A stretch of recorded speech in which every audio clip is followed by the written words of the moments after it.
आप अगर विरोधी दलों के नेताओं के बयानों को देखेंगे तो सब के सब एक स्वर से यही बोल रहे हैं कि मोदी संविधान को बदल देंगे, लोकतंत्र को खत्म कर देंगे। ये एक तरह का सस्टेन्ड कैंपेन है। इसीलिए मोदी ने आज अपनी हर पब्लिक मीटिंग में कहा उनके लिए संविधान सबसे ऊपर है, लोकतंत्र के लिए उनके मन में अपार श्रद्धा है, इनको बदलने और खत्म करने का उनका कोई इरादा नहीं है। लेकिन मोदी के कहने से यह कैंपेन खत्म नहीं हो जाएगा। यह बात तो विरोधी दलों के नेता भी जानते हैं कि हमारे देश की जनता लोकतंत्र को, अभिव्यक्ति की आजादी को कितना प्यार करती है। एक बार इंदिरा गांधी ने इमरजेंसी लगाकर लोकतंत्र का गला घोटा था, जनता ने उन्हें सत्ता से बाहर कर दिया। अब कोई नेता लोकतंत्र को खत्म करने की हिम्मत कभी नहीं कर सकता। जहां तक मोदी का सवाल है, मोदी को तो यह लोकतंत्र, चुनाव की यह व्यवस्था, यह संविधान सबसे ज्यादा सूट करता है। मोदी ने इसी सिस्टम में 3-3 बार गुजरात का चुनाव जीता, मुख्यमंत्री रहे। इसी लोकतांत्रिक व्यवस्था में मोदी 2-2 बार लोकसभा का चुनाव जीत चुके हैं। पूर्ण बहुमत की सरकार उन्होंने बनाई है। तीसरी बार उनकी जीत पक्की मानी जा रही है। मोदी को इसमें बदलाव की क्या जरूरत है? बदलाव तो वो लोग करना चाहेंगे जो इस लोकतांत्रिक व्यवस्था में बार बार चुनाव हार रहे हैं। बदलाव तो वो चाहेंगे जिनके जीतने का चांस मोदी ने खत्म कर दिया है। इसीलिए यह कहावत है, उल्टा चोर कोतवाल को डांटे। मोदी विरोधी मोर्चे के नेता आजकल एक और कैंपेन कर रहे हैं। वो कह रहे हैं कि मोदी ईवीएम की वजह से जीतते हैं और आज यह सवाल सुप्रीम कोर्ट में उठा। ईवीएम पर सवाल उठाने वालों से सुप्रीम कोर्ट ने पूछा, क्या वो दोबारा बैलेट पेपर वाले उस युग में लौटना चाहते हैं जब बैलेट बॉक्स लूटे जाते थे, जब चुनाव में बड़े पैमाने पर धांधली होती थी? असल में सुप्रीम कोर्ट ईवीएम में डाले जाने वाले सभी वोटों के लिए वीवीपैट को कंपलसरी बनाने की पिटीशन पर विचार कर रहा था। आज जस्टिस संजीव खन्ना और जस्टिस दीपंकर दत्ता की बेंच ने सुनवाई की। सुनवाई के दौरान सीनियर एडवोकेट प्रशांत भूषण ने कहा, देश के ज्यादातर लोगों को ईवीएम से वोटिंग पर यकीन नहीं है और कोर्ट हर वोट की तस्दीक के लिए voter verifiable paper audit trail यानी वीवीपैट का आदेश दे, जिसमें वोट डालने के बाद एक पर्ची निकलती है जिससे वोटर यह मिलान कर सकता है कि उसने जिस पार्टी को वोट दिया उसी को मिला या नहीं। फिलहाल सुप्रीम कोर्ट के आदेश के मुताबिक हर असेंबली सेक्शन की 5 वोटिंग मशीनों के वोट का मिलान वीवीपैट से होता है। यह सैंपल के आधार पर किया जाता है।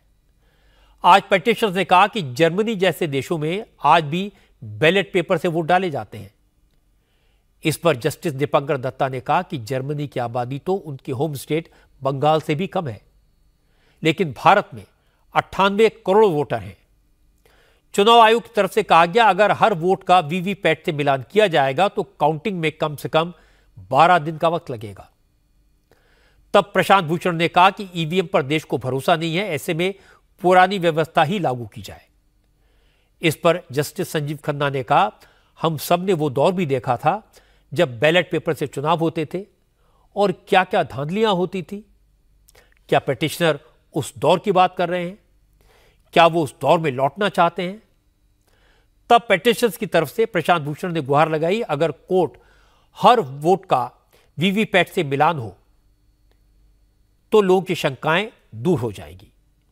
इस पर अदालत ने कहा, पहले देखना होगा कि ईवीएम ठीक से काम कर रही है या नहीं, कितनी बार ईवीएम की काउंटिंग पर सवाल उठे हैं और दोबारा गिनती में कितनी बार गड़बड़ियां मिली हैं। अब चुनाव आयोग ये आंकड़ा, ये फिगर्स सुप्रीम कोर्ट को देगा। मामले की अगली सुनवाई 18 अप्रैल यानी गुरुवार को होगी, जबकि पहले राउंड की वोटिंग 19 अप्रैल को होनी है। इस विषय पर कांग्रेस के नेता दिग्विजय सिंह ने कहा, वो तो अभी भी यही कहते हैं कि चुनाव बैलेट पेपर से होना चाहिए, लेकिन चुनाव आयोग इसके लिए तैयार नहीं तो वो क्या कर सकते हैं।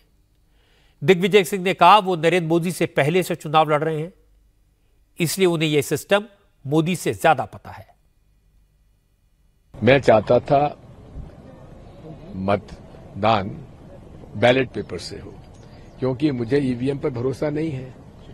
लेकिन जब मुझे पता पड़ा कि माननीय चुनाव आयोग अगर 384 से ज्यादा भी होंगे तो वो एक कंट्रोल यूनिट और लगा के 24 और लगा देंगे, नागनी की 384 और फॉर्म भी भर दो तो वो ईवीएम से चुनाव कराएंगे। तो फिर इस बात पर जब जानकारी मिली तो मैंने पुनर्विचार किया और फिर कहा कि चलिए अब ईवीएम से संघर्ष करेंगे।